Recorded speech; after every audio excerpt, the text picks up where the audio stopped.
Opara, Taldor, spring of 4718. Secret Senate protection chambers beneath the Senate building. Diyanah Frascati, Aurelius Betanos, Marius of Whitemarch, and Demetria of Numeria had been working together at the recent Exaltation Gala to help secure a crucial piece of legislature supported by their patron, the Lady Martella of House Lothide. But mere moments after the vote was held, Grand Prince Stavian III, Emperor of Taldor, stabbed the young boy who was to be honored at the event and ordered an army of assassins to wipe out the Senate. Why had he done this? Was he being manipulated somehow? Was it simply madness? They had no answers. In fact, they had not remained in the Senate very long, as the aid badges they had been given by Martella had whisked them away to the relative safety of some long-abandoned protection chambers located beneath the Senate building. They were not alone. Equally confused were other senators, who similarly had used the same types of badges for generations, blissfully unaware of all the magic that had been contained inside them. Most of the nobles they had rescued, including Aurelius's somewhat concussed and slightly drunk aging mentor, Grand Duke Avernathus, had remained behind in the Central Senate chamber, while the 4 of them were sent out to find a safe way out of the chambers. They had been joined, however, by a Mwangi cleric named Zubari, in the service to Dame Melphine Trant, with whom they'd had a difficult altercation during the gala, and a halfling servant named Demistios that Diyanah had recruited to carry around a tapestry that was twice as large as he was. The exit to the Great Hall was by way of a large set of double doors, which creaked slightly as they were opened. This first room appeared to house some kind of museum. Pristine glass display cases stood along the walls and in the center of this immense rectangular display room. The area was more than 60 feet wide and 40 feet long. 2 rusted and decaying suits of armor stood across from each other in the room, protected in glass cases. Tarnished and discolored weaponry filled the cases in the center of the room. The most noticeable feature of the room, however, was how it had been vandalized. Circles of various sizes had been scratched into the glass and drawn on the walls with chalk and paint. Here and there, strange script accompanied it, but mostly it was just circles. Circles and circles and circles. Diyanah staggered backwards violently. He closed his eyes and dropped to his knees, humming ritual koans to Irori. Aurelius could see he was shaking. Anyone got a cloth or something?" he said. I want to bind his eyes." "What's going on?" asked Marius. "Diyanah, he has a thing about circles. He was abducted as a child. They marked him with a circle. Ever since that day, it's been like this. Patterns of circles will send him into a flying rage." Emistios dropped the tapestry and offered Diyanah a silk scarf. Aurelius bound it tightly around his head. "Be calm, Diyanah," Aurelius whispered. "What the hell is this place?"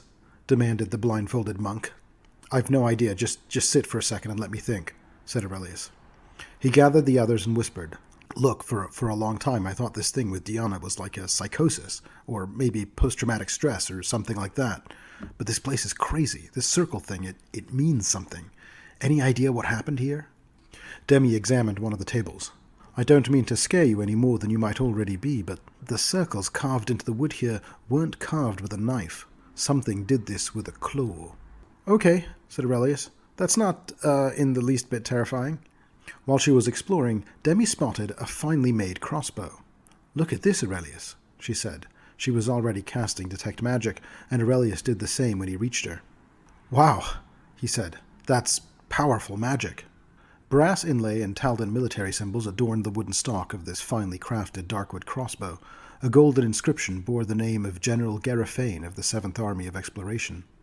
I know General Garifane," observed Aurelius. "He led the conquest of Isgur and Druma. In his most famous act, he turned the tide of a prolonged and vicious battle with a Kelid warlord through the driving snow of a blizzard. It is said he was shooting practically blind, but his bolts never missed, and he slew the warlord through the blinding snow.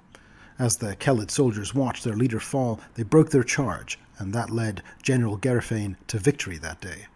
"Well then, I think I'm going to pull a Diyanah right now," said Demi. "This shouldn't be buried down here. I'll be taking it." She cracked the glass casing and picked up the crossbow. The wood somehow felt warm to the touch. Hey guys," said Marius. "Maybe you shouldn't have done that?" The 2 suits of armor staggered to life and jerked towards Aurelius and Demi. Demi grabbed the bolts on display and racked one into the crossbow.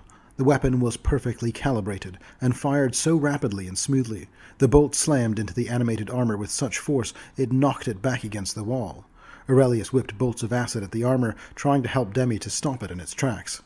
Diyanah could hear the scuffle, but couldn't see anything. "Should I take the blindfold off?" he asked. Marius said, "We'll be okay." He grabbed a smooth steel shield off the wall and squared off against the second suit of armor. The shield helped, as when the heavy metal construct sent its fist slamming down at him, he was able to intercept it with the shield, which clanged loudly from the impact. Punching metal seemed like a bad idea, so Marius decided a better option was to trip, pin, and grapple, if he could.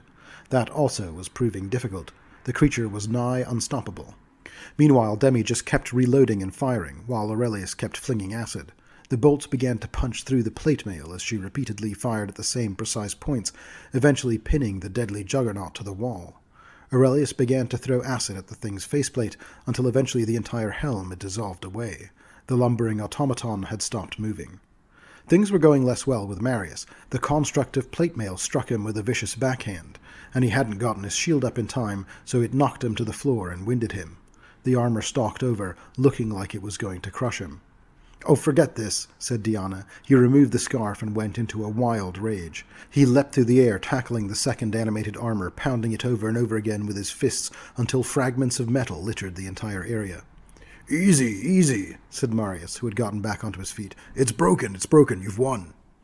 Diyanah turned to face Marius. A mad rage was in his eyes, and for a moment Marius felt like he was looking at someone else entirely. But then the madness subsided, and Diyanah was in control again. I'll be fine. There are so many circles." He walked over to Aurelius. "See, I'm not crazy. The circles mean something. Help me figure this out. You're the smart one." "Yeah, I will," said Aurelius. "Don't worry." 4 rooms lay beyond the Weapons and War Museum, and they explored them in turn. The first room included a number of wax figures, each dressed in ostentatious and pretentious fashions from throughout Taldor's long years. One of the figures was sprawled on the floor, overlapping circles cut into its waxen chest and face. "Ugh, more circles," said Diyanah. "You gonna be okay?" asked Aurelius. "Yeah, actually, the temple training really helps. I've gotten much better at controlling myself, and if I know it's coming, it's not so bad." "Hey, magical hat," said Aurelius, who was constantly casting Detect Magic as he looked around. When he went to pick it up, though, the hair on the mannequin suddenly came alive and tried to grab him. "Oh, gross," said Aurelius, but before it all became too threatening, Demi fired a very well-placed bolt from her new relic crossbow, which skewered the hair, pulling it off the hat and pinning it to the far wall.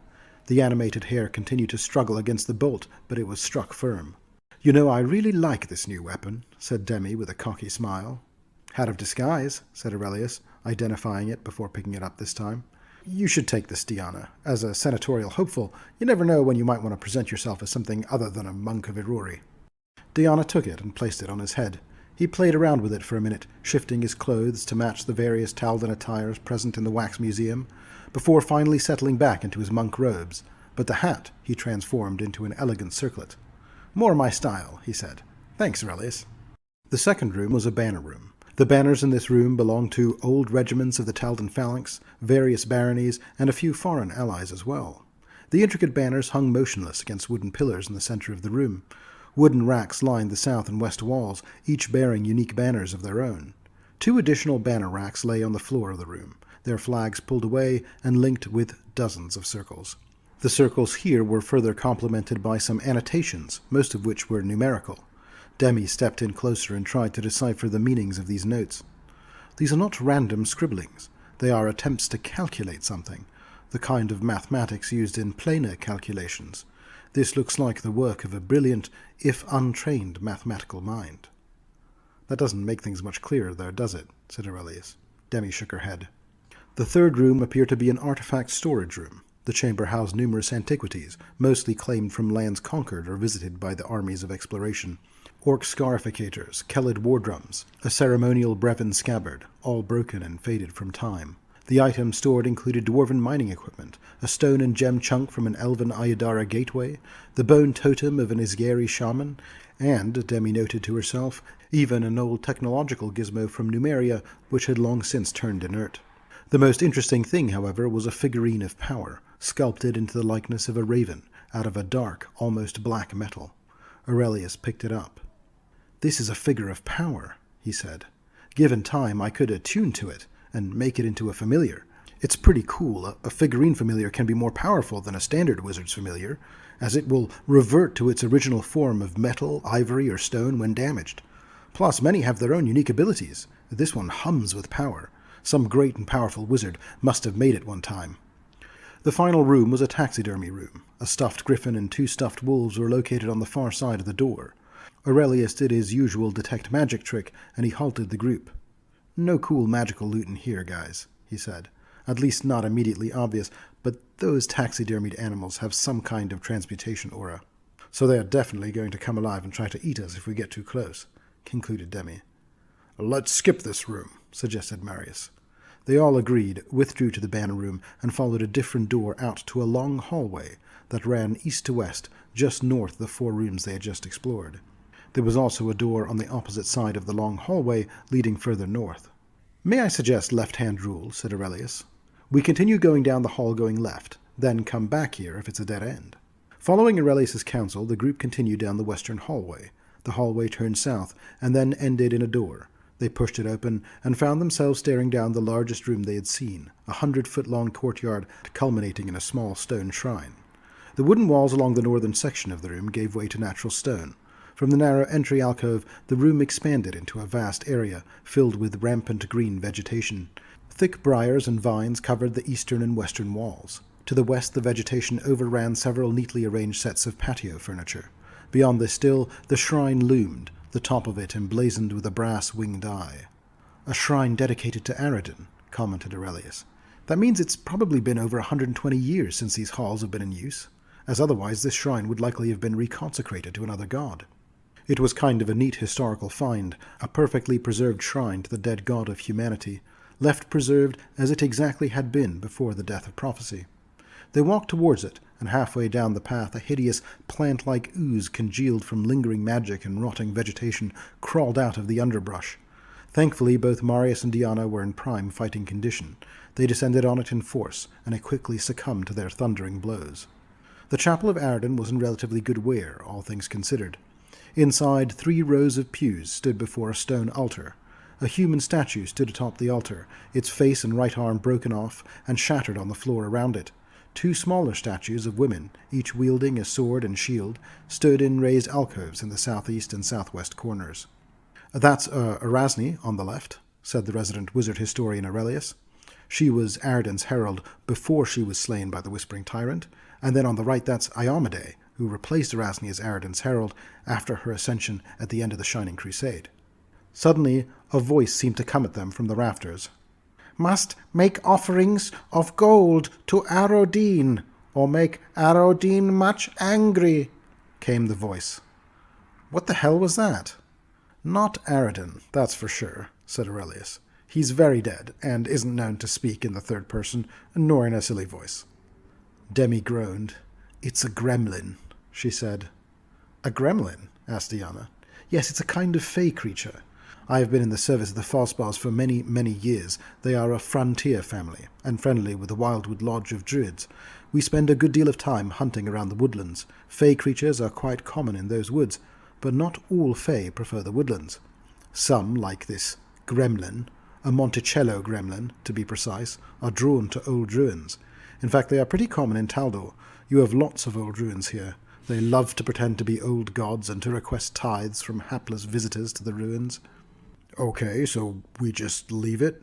said Marius. "We should probably kill it," said Demi. Marius seemed horrified. "I'm sorry, what? Asking for gold hardly seems a crime worth dying for." "It's not a person, Marius," said Demi. "It's more a animalistic kind of creature. Despite its humanoid appearance, it's a pest. Gremlins reproduce by budding, and they spread quickly. We'd be doing the Senate, or what's left of it, a service by getting rid of it. Otherwise, they'll eventually be crawling with Monticello soon enough." "Why don't we save our energy to focus on killing things that are trying to kill us?" asked Diyanah. "Monticellos often carry a magic bag of gold collected from all the visitors they've managed to dupe," pointed out Demi. "Oh, I changed my mind," said Diyanah. "For the good of the Senate, we should end its villainy, I say." "Give us your treasures," came the voice once again, "or face the wrath of Arodin." Okay, how do we find it?" said Aurelius. "Same way you're finding all the magic loot," said Demi. "It has a magic bag, right?" Aurelius nodded quietly. Okay, I'll cast Detect Magic, and you shoot right there, behind the third rafter in the shadows. Demi took the shot, but it was dark in the rafters, and she heard the bolt strike wood. Suddenly the little gremlin was cackling. Now you have angered the great god, it shouted. Suddenly the entire chamber was filled with gold dust and glittering lights. Ah, glitter dust! Cried out Aurelius, blinded by the little creature's spells. It seemed to be everywhere at once. Aurelius felt himself getting stabbed in the back of the calf. He cried out in pain. Gods damn it, Demi! If we all get killed by this little gremlin, I'm going to be really annoyed! The cleric Zubari, who had accompanied them, had managed to avert his eyes to avoid the glitter dust, and he was doing his best to keep the group healthy, while the speedy little gremlin was going around stabbing everyone in secret with its sharp little knife. At this point, Marius was trying to orient himself. He had a good mind for a scrap, and he knew if you had sand in your eyes or otherwise couldn't see your opponent, your best bet was to take a strategic gamble and try to grab your opponent rather than strike him. That way, even if you couldn't see him, he couldn't get away. Soon enough, he heard Diyanah wince in pain as he got stabbed too, and Marius took his shot. He lunged forward. He found purchase. He grabbed the creature's arm. The Monticello's other hand started stabbing him with a little knife. He ignored the pain and pulled the creature close enough to grab its other arm with his other hand. He felt it struggle in his grip. Marius flexed and pulled on both arms. The little gremlin came apart. It stopped moving. Marius slumped back down. In a few moments the glitter dust subsided, and they could all see again. Marius was breathing heavily. We are never, ever, ever doing that again. I don't care if it's some kind of creature. I feel like I just dismembered someone with my bare hands. Oh no, just look at him. He looks like a little person. Sorry, said Demi. That's totally my fault. We won't kill any more gremlins, okay? There better be something really good in this magic bag, complained Diyanah, looking over the corpse. Inside its bag were 2 healing potions and a key. Oh, come on, he moaned. All that for 2 healing potions? The most injured among you should drink them, said Cleric Zubari. I'm afraid I'm all out of magic. If you're all out of healing magic, you should go back to Lady Trant, suggested Aurelius. You won't be able to help us any further out here. Very well, he said. Please, be safe. As he left, the halfling porter Emistos was struggling to pick up the tapestry again, which he had dropped during the scuffle with the gremlin. Why don't you send back the halfling as well? Said Aurelius to Diyanah. What? No way, replied Diyanah. Who's going to carry the tapestry if he goes? Plus, I feel like he's kind of our group mascot now. I have a good feeling about him. He's going to come in handy. Remember how he had that handy silk scarf when you wanted to blindfold me? Aurelius couldn't be bothered to argue. He just stumbled up to his feet. They decided to give the healing potions to Diyanah and Marius. They needed their 2 fighters well healed. Aurelius and Demi just agreed to hang back a little in future fights. Having fully explored the west wing of the complex, the group bypassed the northern door and headed down the long hallway to check out the east wing. The east wing was not just a single vast chamber, but a series of rooms that served as a kind of library wing. The first contained historical archives. Bundles of paper, scroll tubes, and thick tomes crammed those shelves to near bursting. Layers of dust coated some areas of the chamber, but others remained suspiciously clean. Books and papers crowded one of the work tables in the corners, smeared with ink. This is interesting, said Aurelius, flipping over one of the books on the work table. It looked like it may have been read recently. It was the autobiography of a wizard named Eros Glendower, a romantic middling nobleman who lived about 100 years ago, a wizard who, based on the last few pages, had become obsessed with immortality. Here, look, this book isn't as old as the rest of the archives. Someone's obviously been using the archives since the place was abandoned. The Temple of Aridin indicated that this had been out of use for about 120 years or so, but this Eros, he lived less than 100 years ago. His autobiography must have been brought here later. Maybe he was using this place as a kind of private sanctum. Demi flipped through the last pages and read aloud what she saw there. I will continue to follow in the path of those who have come before, from whom I have much to learn. And look here, there is a sketch he made of someone. Looks like a man, a wizard I would guess. He's got a staff with a raven at the end of it. Hey, it's hard to tell from the sketch, but you don't think... Aurelius went through his pack and pulled out the raven figurine. Similar enough for a rough sketch. Yeah, could be the same raven, he whispered. In that sketch, the man is wearing a pendant with damn circles on it, said Diyanah. Can we stop all this and just get out of this place? It's giving me the creeps. They closed the book and continued on.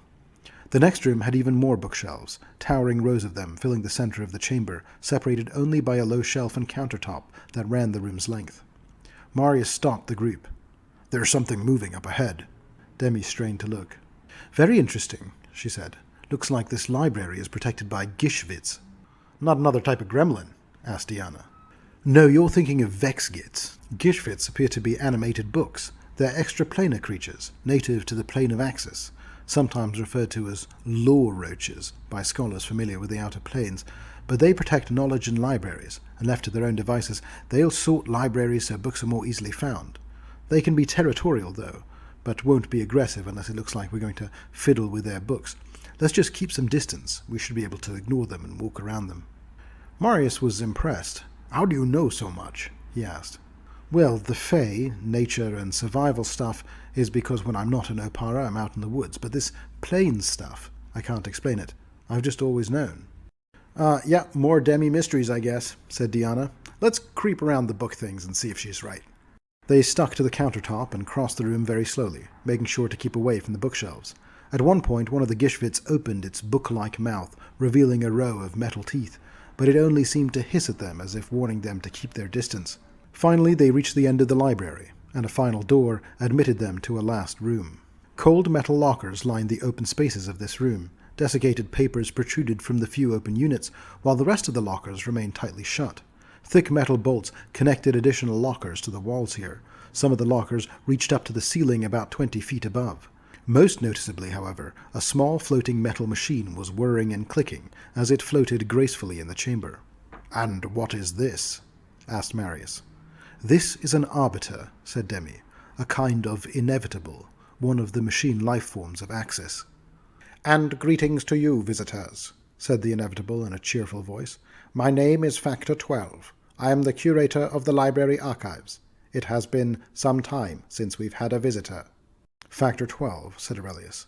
"When was the last time the archives had visitors?" "Proper visitors," considered Factor 12. "Calculating. Must be 100 years at least." "And what about improper visitors?" "Well, there is the rat, of course, if that counts." "I'm sorry," said Aurelius. "Did you just say the rat?" "Yes, the Gishvits chase him when he goes any further than the first room, but he's been using the historical archives there." How does a rat use the archives?" "He's been reading the books, I think," said the hovering extraplanar robot. "How does a rat read a book?" asked Aurelius. "Must be a smart rat," said the robot simply. "Factor 12, said Diyanah. "Are there any important valuables in these storage lockers?" "Yes, of course. And my job is to make sure they remain secure." "Well, if, say, hypothetically, the family that built this place had all died out, what would be the protocol to retrieve these items?" "These items don't belong to the Voritas family. They belong to the Senate.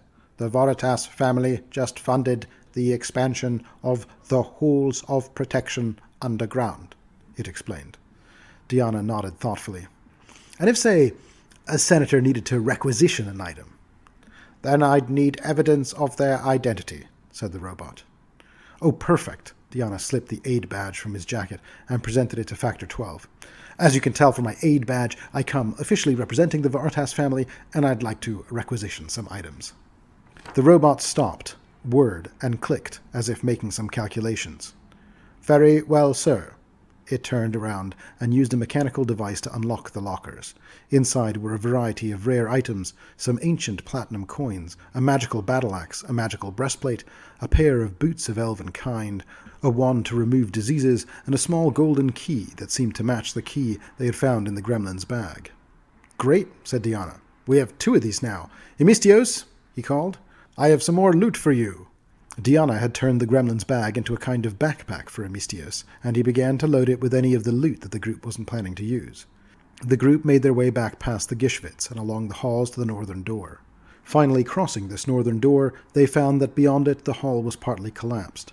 A side passage had been crudely excavated by parties unknown, which allowed the group to keep moving. In the adjoining hall, the group were surprised to discover what looked like a ramshackle shop attended to by a small red kobold. A graying wooden counter showcasing various wares extended from the eastern wall, overshadowed by a faded, curling portrait of a group of several Taldan nobles. Comical alterations adorned the portraits, with red and green markings adding in stink lines, ridiculous moustaches, and other odd embellishments.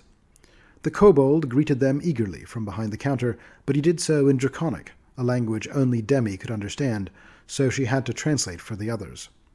"He says his name is Mimps, and he's a seller of forgotten wares," she translated.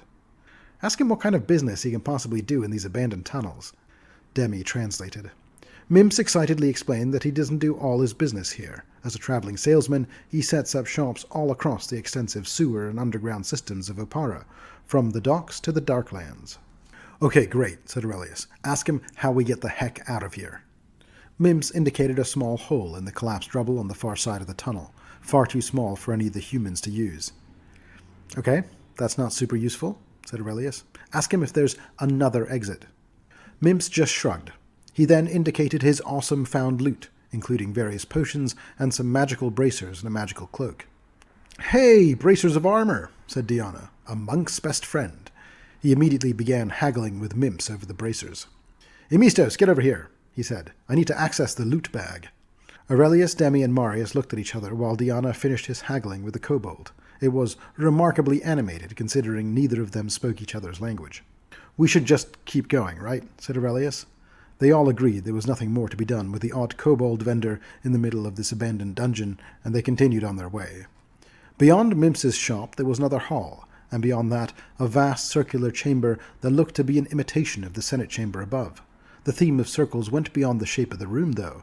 Wide stairs descended into this tiered circular chamber, which, just like the Senate chamber, had a plinth from which a speaker could address the assembled senators. On the floor of the hall, however, chairs stood in odd positions, as throughout the room they had been arranged into smaller circular patterns. Circular gouges also marred the surface of the wooden walls and floor here, some left to stand alone, while others were multiple circular scratches overlaying one another, joined by lines and scrawlings. The greatest concentration of circles gathered on the ceiling, some 40 feet above, where multicolored circles inscribed with artistic fanaticism surrounded a 5-foot-wide hole in the ceiling. "Hey, is there something standing there on the podium?" asked Demi.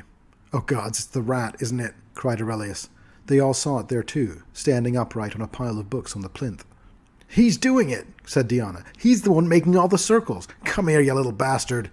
Diyanah found himself racing across the circular chamber in a rage, intent on closing the gap with the strange little rodent. The rodent seemed unafraid. "Who dares intrude upon the mathematical beauty of my perfect sphere?" called out the rat. "I am Dagio the Magnificent, and you come here at your own peril. To test the will of the circles is to invite certain doom. You shall each of you fall to my divine radius, my perfect circumference, my sublime curvature." It let out a distant shriek. From under the floorboard, swarms of rats came scuttling out to attack the group. Diyanah stopped in its tracks as a tide of them hurtled towards them. He looked up, and from here he could tell this was no ordinary rat. First, it was larger than a normal rat by a fair margin. A dire rat, one might say. Secondly, and perhaps more importantly, it was standing upright and on a pile of books, some of which were open as if they were being read, and only a few of which appeared to be slightly gnawed on. Also, the rat was wearing a jewel-encrusted bracelet as a necklace, and it had marked its fur with white paint in the form of several decorative circles. As the rats descended upon them, Diyanah also saw that the rat twitched its little finger. "It's a wizard rat," he said, a little too late, as a bolt of lightning shot across the air, striking him squarely in the chest and knocking him on his back. He could smell the sizzle of ozone in the air as the breath came back to his lungs. Then suddenly he was covered in hundreds of chittering rats. Diyanah shook in a panic, trying to get the clawing critters off of him. Marius raced down to help him, kicking in broad sweeps to knock rats away in every direction as he went. Demi aimed her crossbow, looking down her length to try to kill the rat, but it simply vanished before her eyes. "Where did it go?" she asked.